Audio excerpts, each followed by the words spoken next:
blue with like clouds and like little stars or That's something. cute. Perfect. All right. We're good. We're rolling. All right, guys. We're back. Welcome to part 2. This is Baby. Luigi from REI Events and Off Market Deals, and I'm with Padsplit, guys. This is Oriana, guys. Hi. This is Ray again. What's up? What's up? So yeah, we couldn't get enough. And you guys are back here on the podcast. So tell me, man. Let's go a little bit unscripted here. I want to make 100K a month. Tell me, what do I need? How many doors on Padsplit do I need to get to that number? If we were to use our properties, and again, it's not at 100% occupancy just yet, and we're looking at somewhat of a 75%, but at 47 doors. 75% occupancy, right? Yeah, with what we have. So 47 doors, we're making somewhere around $37,000. And so if you're looking to go ahead and get somewhere around $100,000, based off of what we have, you're looking at somewhere around 90 doors. 90 doors. And you mentioned 47 doors, but that you only have, how many properties is that? Actual properties? 7 homes. So that's only 7 homes, 7 properties, and you grew that to 47 doors, guys. That's So it's about 13 houses only 13 houses to make 100 grand. That's it. at seven bedrooms per house. 7 bedrooms. An average is seven bedrooms per house. Yeah. Per house. Okay. And I could do this in any city. Any city that we're in, right? You want to definitely see in the core markets. Let's go to Florida, Jocks, Tampa, Orlando, Miami. I will say, I'll throw a caveat in there. We'll make it interesting. So can you go into any market? Technically, you can. Padsplit does support in any market. Will it work in every market? If you are in the Midwest or you're in the middle of nowhere and there's not a population size, there's no reason to live there, there's no high demand, there's not a lot of jobs, it's cheap to live there anyway, then it wouldn't work. But does Padsplit in a non-core market, do they still support you? Yeah, they'll still do the screening. They'll still do the collection of the money. They'll still manage the people inside the house. They'll do some form of marketing. And what we say is we'll do 60 listen services, rent.com, Rentable, Roomster, Zumper, stuff like that. And we do kind of pay for that subscription anyway, but what we won't do is we won't do Google search. We won't do Facebook, TikTok, Instagram. That type of marketing we won't do. We won't do bus ads. We won't do billboards and stuff like that. That's the stuff that we won't do. And we can't provide you a vendor network because we don't have boots on the ground and we're not going to build that market out just yet. So those markets, yeah, we can take something on in Fort Myers, for example, but it's not considered a core market and we can't guarantee success. Right. Or maybe you decide to open something in Panama City and you're like, hey, can you connect me with a GC that knows how to do Padsplit? We don't have that network vendor. So you would say Miami, you guys service, Orlando. Is as far north as West Palm. West Palm. How many West Palm to how many Padsplits are in Miami currently, would you say? I'd say it's less than 30 properties. Okay. So it's very early on. And like I mentioned in the last podcast, we have at current moment somewhere around 700 units in Jacksonville. We have somewhere around above 600 units in Tampa. And then we have somewhere around 300 units in Orlando. And then in Miami, it'd probably be less than 100. 2,000 in Florida. 2,000. 2,000 units in Florida total. And we have a total of 8,400 units in Padsplit as a whole. 1,000, guys. Are you guys gonna do a big number when you guys hit that 10,000 mark? Oh yeah. Oh yeah, and it's right around the corner. Yeah. We're looking to hit that by the end of the year, and hopefully, I mean, we talk about that profitability. We're looking to hopefully hit profitability by next year as a company, and not obviously be in debt to any type of venture capitalist or any company. But that's very important because companies like Airbnb aren't even profitable. Today, Uber is not a profitable company. Isn't that crazy? And as Padsplit, the way that we can figure out what profitability is that the amount that we're collecting, we can kind of predict a little bit when profitability is how many units we have, how much do we collect, what's our collection rate, and that's why it's very important for us to know what a collection rate is and what the average is. And then know how much we need to grow to hit that profitable number. And so they have their numbers. They understand specifically what number that is, but we're growing in such a pace that it looks sometime around next year, sometime next year. So exciting. So, how can are you guys having share? Like, are you guys having a SEO? Or you guys where can I buy shares of the company? Yeah. I'm sold. I'm sold, guys. I want to be a initial partner. You know, a pre partner. You have to get hired at Padsplit, bro. When you get hired at Padsplit, you get salary, you get your commission, and then you also get stock options. Options, nice. Yeah.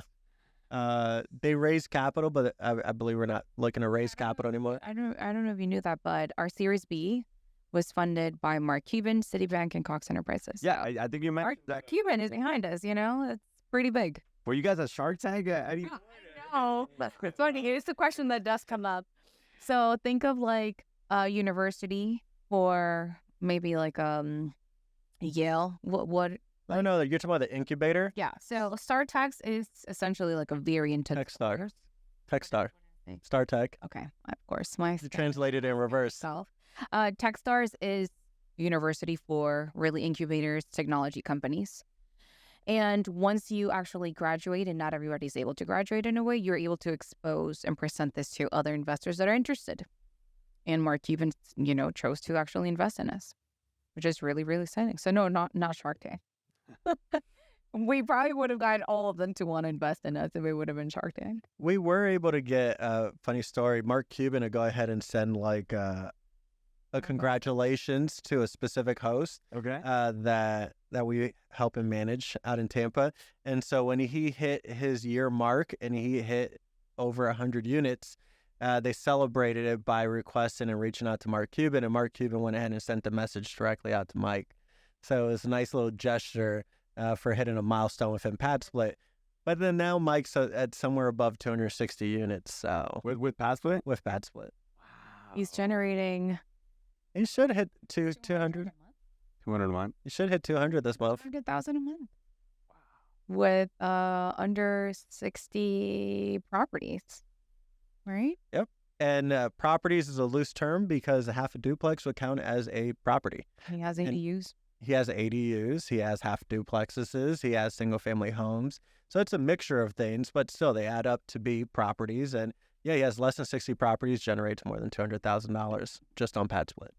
Oh, that's amazing, guys. It's amazing. I mean, Mark Cuban is backing you guys. It's I know, it's awesome. It's another confirmation of like what we're doing. We're doing some major bigger things. So it's awesome. It's really awesome.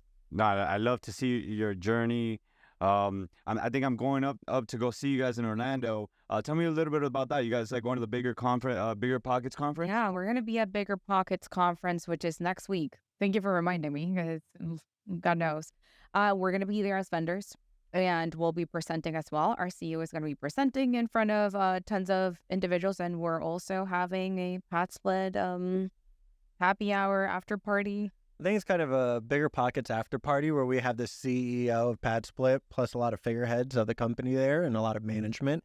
And the party's going to be hosted by Orion and myself, where we're going to have special guests. We have people. We can't mention. No, it's being advertised already. So at this point, we have Pace Morby showing up. We have Jamil. Shout out to the Sub 2 community guys. Love Sub 2. Sub 2. So we have him and Jamil with Keegley and Astro Flipping. Astro flipping. Sub 2, and Padsplit. I mean, Yeah. it's beautiful. Big force, guys. We have a cap of 100 people that are coming from Padsplit, and the rest of them are going to be Sub 2, so we're going to be partying up with that community. But Luigi's gonna be there. Yeah, 100%. Luigi's our invite. Representing REI. Yes, we're excited. That's gonna be awesome. Honestly, a great place to network. Networking closed deals. Bigger Pockets conference is a phenomenal place to network. It's the mecca of investors that come with all sorts of experience. And those investors also have a huge network. So if you are really looking to also expand your network, Bigger Pockets conference. It's in Orlando. I feel like Bigger Pockets was like kind of like the stepping stone or the door It was early. early on that got me into investing. Yeah. Got me into investing. Into podcasts. I was like, wow, what is this? So it's really good that you guys are not collaborating with them. Yeah, it's awesome. It's fantastic to see. It's ironic because pre-Padsplit and get into wholesale, you open up a bigger pockets account and then you go and network with people that you're looking to go ahead and mix with. You search for individuals that you're looking to collaborate with. You need a tax person, you go and reach out to a tax specialist, a wholesale office or a real estate agent that specializes in wholesale. You reach out through there. But then now to go ahead and be on the other end where you're a specialist yourself and an expert in your field, and Adding value to people. now you're adding value, and so it's a fantastic full circle moment. So Yes. great to be in. I like it. I like it. So what else, guys? So any hurdles? And because we talked about the positives, right? The positives For of sure. Padsplit, and but any crazy stories? Any like eviction or like I don't know, kind of walk through me like any like a bad scenario, right? I mean, of that has happened or that yeah. Okay, so I'll take the lead on this one. So with Padsplit, it doesn't really change the investment side of things. Like you still deal with tenants at the end of the day. They're not tenants in our world, they're called members. But you can't Members only. members only. So you can't change that part of it. We're still humans. One day you have a job and then 2 months down the line you don't have a job.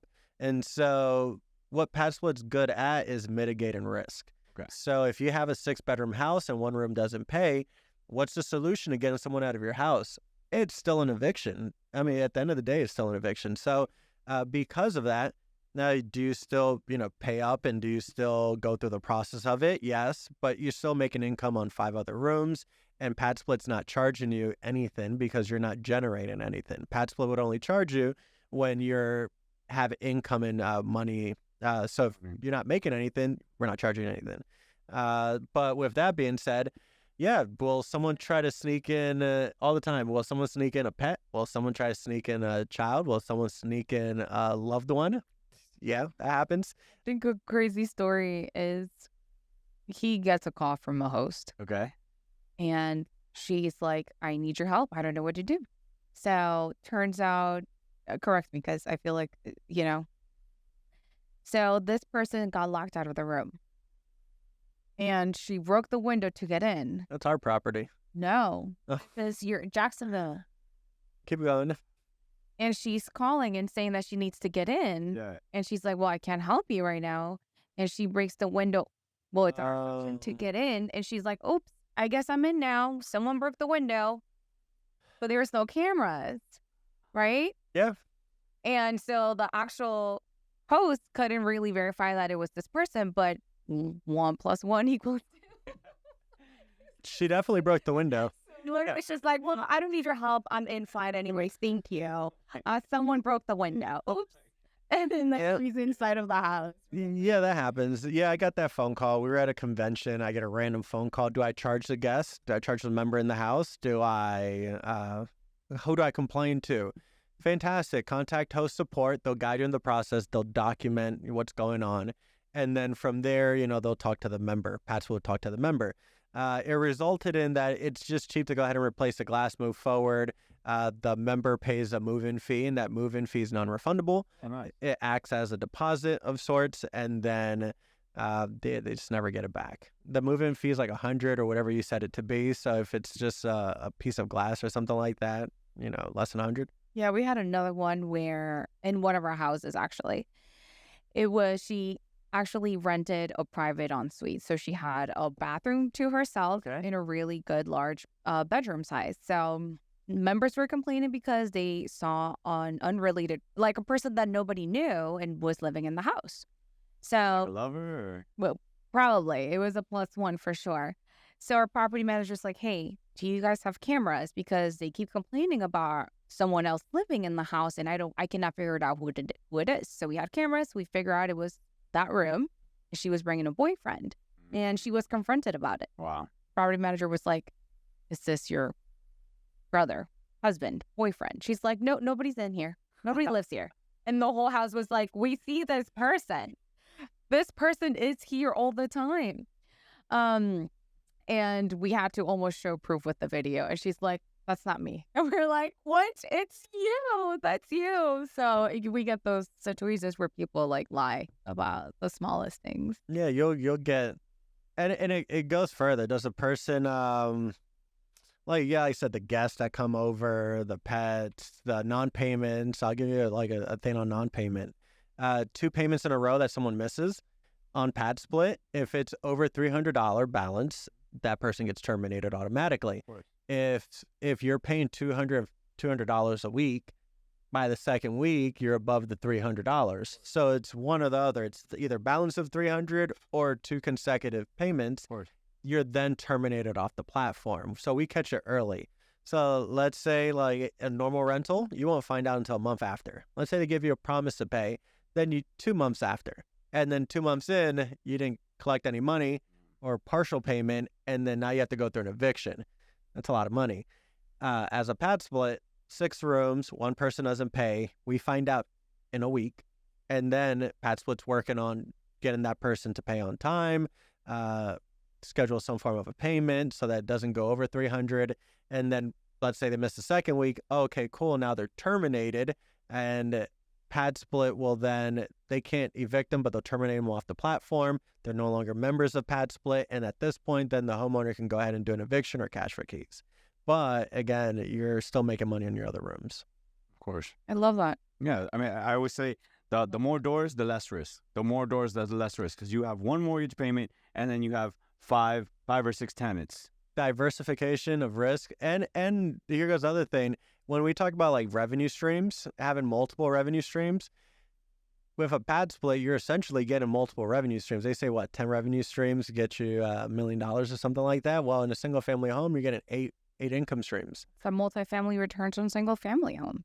So it's crazy. And then you're limiting also your risk in your house, because instead of them having common areas, if you're doing Padsplit correctly and you're taking those common areas that were empty to begin with, if you convert that living room into a bedroom and that dining room into a bedroom, now they don't have a common area to go ahead and potentially destroy or invite guests. And so that empty area is now making you $900. Yeah. I love it. I love it. I love it. Man, so how can I right now sign up, right? So it's basically...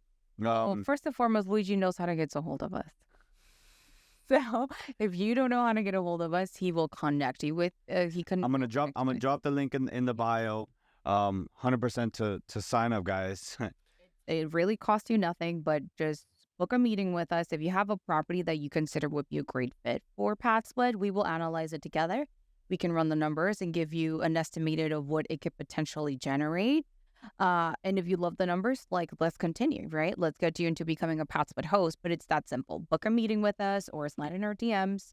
But Luigi's going to put that referral link, at the bottom, just to connect with And us. do you guys see yourself kind of having a link on the app store, or? We currently have an app for members. Okay, app for members. Okay. But we are working on creating an app for hosts specifically. So right now we're really on just like regular web, but it will be coming soon. We're working on it on the back end right now. Yeah, the investor dashboard's a little bit more complicated than a members dashboard. You showed it to me, right? Yeah. Oh, I actually asked you how much returns did you make last month, and I don't know if you want to pull it up there, but it was Yeah, we can. Yeah. Is it visible? How can we do it? We'll do it. Okay. Oh, I think it was like 40. How much did you make last month? Like 30. No, it was no, it was $37,000. $37,000, guys, and that's only with 7 properties. And not at 100% occupancy. I have 7 properties. I did not make $37,000 last month, guys. So I'm clearly That's Jacksonville and Miami numbers, right? Jacksonville and Orlando. Imagine Miami. Yeah, try to zoom it into that camera. So $37,100, and the month before that, as you can tell, it just keeps growing. $31,600. The month before that, We had less properties also. well, the occupancy. So we onboarded properties. So month after month, we're seeing our numbers increase almost twofold. So there was a moment where we made 7,000, then we made 15,000, then we made 30,000. You want to show the one that... Then we made 37,000, and so far I'll tell you what dare we in. Like seasons or like Like seasonality? is there high season with Padsplit or There is seasonality. Is real. But It's in real estate. it's more aligned with long-term rentals than it is with short-term. what's the turnover rate? Would you say is there a lot of turnover rate? What would you say would be the turnover rate in Padsplit? So we have a tenure of like 9 to 11 months. 9 to 11 months. Okay. Right? So we're hybrid between midterm to long term. So with that being said, our turnover is not as high because we have that extra tenure with our members. And even when someone like leaves a room, we've seen them rebook in about 7 days, maybe 2 weeks at the max for you to get that. There's a lot of repeat customer base. There's people who transfer from properties, and it depends on location. I'll speak Miami specific. If we only have 3 Padsplits and they're all in different areas, there's one in Doral, there's one in South Beach, and there's one in Hollywood. Well, let's say that you're living in the one in Hollywood, but your job is in Doral. When something pops up in Doral, then obviously that person's going to want to go ahead and move to Doral because they're closer to their job. So as we keep populating the map and filling up with more Padsplit properties, people will shift around and move, but then we're also still doing more marketing to attract people into the new areas. It's so easy when they're already proved because they don't have to go through the vetting process any longer. They're already proved by the platform. For them to switch is faster, which for the actual host is better because you already have a qualified person that understands what co-living is. And it just needs to relocate. So it's actually really, really good. And with the transfer being that we are a technology company, we have tons of data where there's a ton of information we know about the person that's transferring. We know what percentage on time were they paying. We know if they had missed payments, late payments, if they have what's their rate in the platform. Rating has a member. Correct. And so before you approve anyone, you could have final say as an option on there so that you can go ahead and take a look at some of those metrics and say, I'm not rolling a dice on this person. I'm not accepting it. There's like 2 screens of vetting. Okay. The platform per se, we're going to approve the members. And now you get to approve that person in your house. So even after we have approved them for the platform, you're going to still decide if they're going to be a good fit for your house or no. So you can even just say, hey, no, thank you. Or absolutely, I want you in my house, which is you also have a say. I love that. I like it. It gives the property owner, the landlord, a lot of control and vetting, right? So it takes that out of the equation. 100%. It makes the process easier. They do say a little bit about themselves. They'll say whether they're a tidy person, they're a late night person, they work early. So there's some information if they choose to go ahead and give. It's there. And that's something that you get to see when you're making final approval. If you do want to do auto approvals, that is an option. But for me as an investor, we approve everybody. Yeah, we like to manually see who's moving in and kind of understand who the person that's going to be living in our house a little bit longer. So we do have that where we control who's coming in. And it does show you how much they're approved financially for. So that's also the interesting thing. If your room's $200 and it says that they get approved up to $300, then you know that they make more than enough to go ahead and qualify for your room. So instead of getting someone that's $200 for a room that's $200, you can go, it's cutting it close. I'm going to approve that. And it depends. It's kind of like your personal decision as an investor, of course. But you're right. Good point. We do prefer someone that has a little bit more cushion, like difference. Qualified amount in comparison to their room rate. I like it. And is there like a cap on doors for you guys? Is there like a set number? Is there a set cash flow? Or is this personally for us? No. Where do you guys call it quits and move to Colombia? Right? We're trying to move to Colombia. We're trying to live abroad. We're trying to make dollars and spend in pesos. I think we're really looking to... Wow, what's your goal? That's such a good question. I mean, I think I would like to potentially make about $500,000 a month. $500,000 a month? Yeah.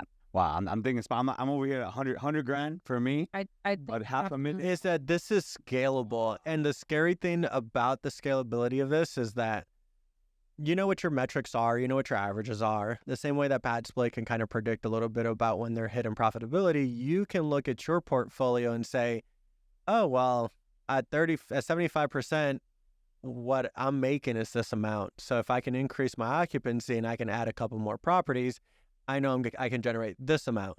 And so when I look at our numbers, let's say at full occupancy, I'm making $50,000. And then let's say that every 2 to 3 months, I can go ahead and have enough money to buy one property.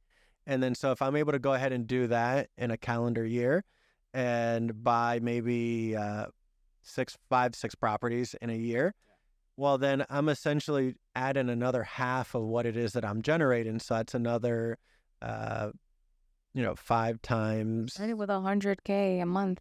It's a good start. So if I'm able to add A really good start, actually. 5,000 times 5, that's $25,000 on top of the $50,000. So then now I'm making $75,000 a month.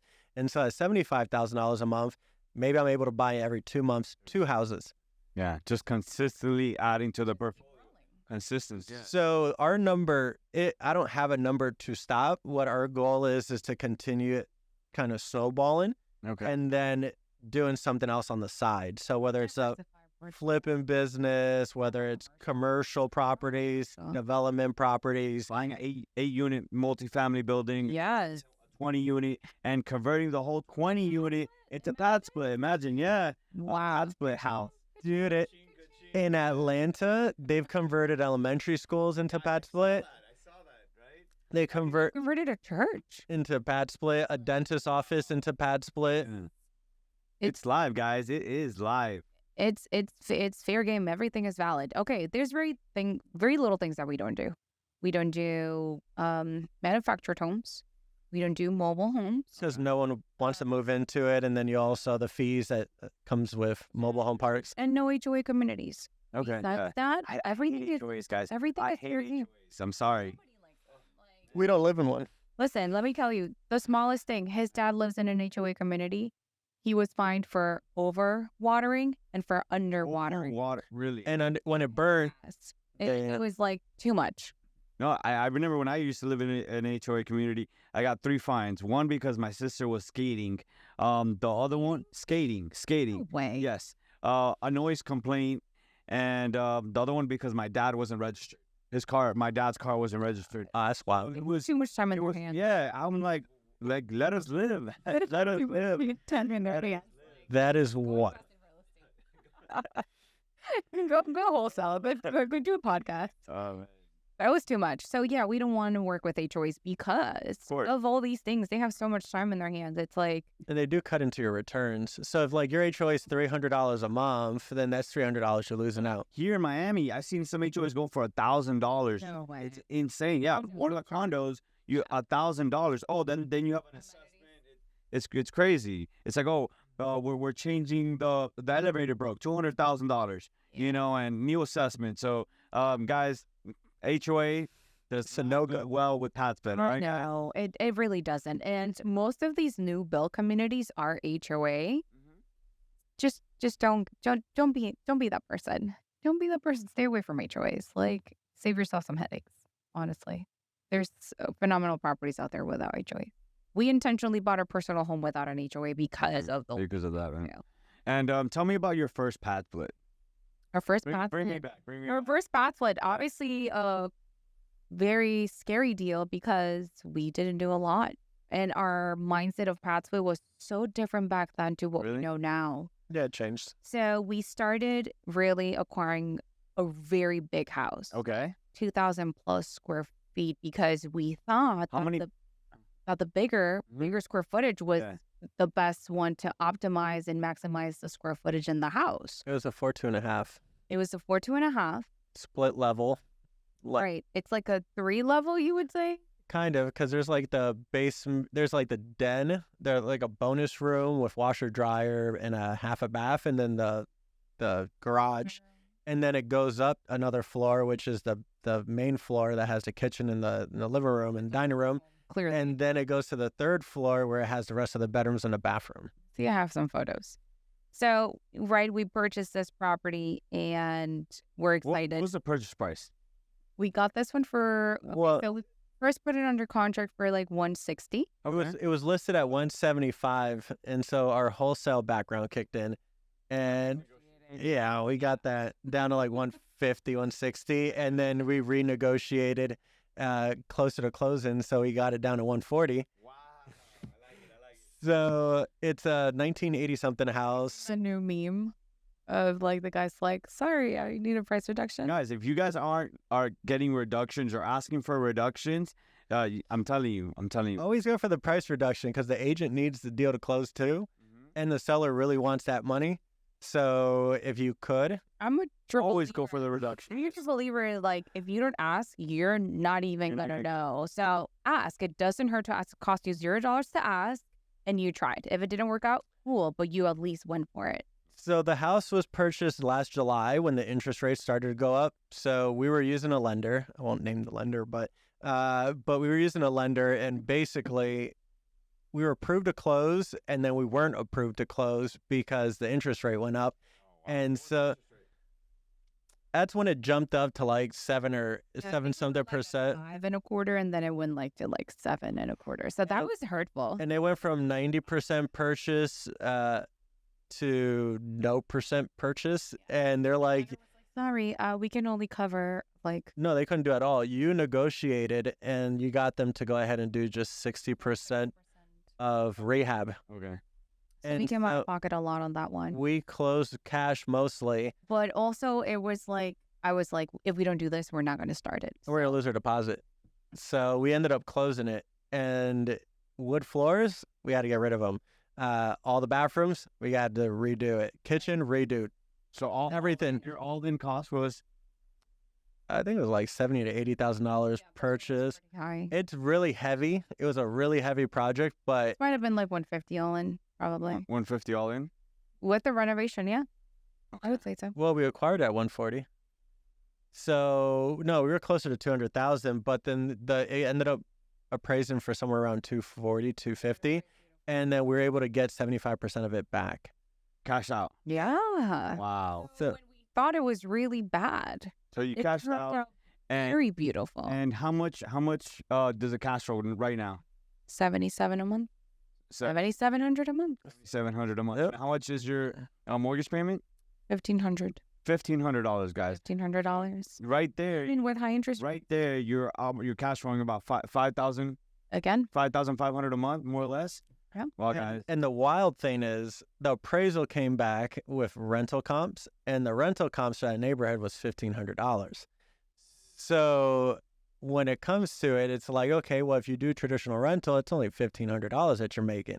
But as a Padsplit now, we're making $7,700 a month in a place that wouldn't generate that much, and we got our money back. We're closer to even, and then we're crazy cash flowing. Every deal, but it was so beautiful. it's a beautiful day. You know, the first one is the one that you'll never forget, right? We'll never forget this. I'll never forget that one. $5,500 a month, guys. Yeah, that's crazy. This is Padsplit, guys. I'm telling you. I know. I'm telling you. Again, thank you guys for Thank you. coming on the podcast for another time. Thank you. And yeah, look out for us. Keep an eye for that link. We're just going to put it at the bottom and just let's convert to Padsplit. REIVS, guys. We're closing deals. Bye. I don't know if you saw her